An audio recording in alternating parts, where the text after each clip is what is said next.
আসসালামু আলাইকুম। আজকে দুপুরে কি রান্না করব তাই আপনাদের সাথে শেয়ার করব। এই যে আমি সাজনা দিয়ে ডাল রান্না করব। সাজনাগুলো মাত্রই গাছ থেকে পাড়া হয়েছে। তো একদমই নরম কচি সাজনাগুলো 12 মাসে গাছে সাজনা আর কি। একদমই চিকন চিকন, এগুলো আরও বড় হবে।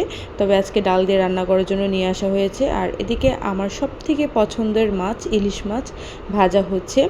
আমার ইলিশ মাছ এতই পছন্দ, মাছের মধ্যে সবথেকে বেশি পছন্দ। আমি প্রতিদিনই ইলিশ মাছ দিলে খেতে পারবো, আমার এত পছন্দ, যেটা সত্যি কথা। আর এদিকে আমার মেয়ের জন্য মুরগি ভেজে দিব, কারণ মেয়েটার মুখের মধ্যে একটু ঘা হয়েছে। তো মুরগি রান্না করতে নিয়েছে, মেয়ে এসে বলছে যে রান্না করো না, আমাকে মুরগি ভেজে দাও, আমার মুখে ব্যথা করে খেতে। তো মুরগি ভাজা দিয়ে খেতে সে খুবই পছন্দ করে। আমার ছেলে মেয়ে দুইটারই খুবই পছন্দ। মুরগি ভাজার সাথে ডাল হলে আমার ছেলের আরও বেশি পছন্দ, তাই ডাল করলাম, কারণ তার মাদ্রাসাতে আমি খাবার পাঠাবো। তো এই যে মুরগিগুলো ভেজে নিচ্ছি। আর এদিকে আজকে হাতে মেখে ডাল রান্না করব। যেহেতু সাজনা দিয়ে পাতলা ডালটাই বেশি রান্না করা হয়, তবে সাজনাগুলো একদমই নরম, তাই আমি আজকে হাতে মেখে ভুনা ডালের মধ্যে দিয়ে দিব সাজনা। তো এখানে আমি সব কিছু দিয়ে দিচ্ছি, মশলা যা যা লাগে সব কিছু দিয়ে হাতে ভালো করে মেখে নিতে হবে।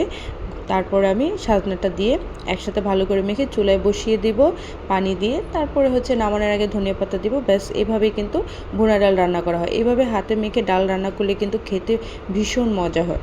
তো এই ছিল আমার আজকের দুপুরের সব আয়োজন। খুব সিম্পল আয়োজন, তবে আলহামদুলিল্লাহ খেতে খুবই ভালো ছিল।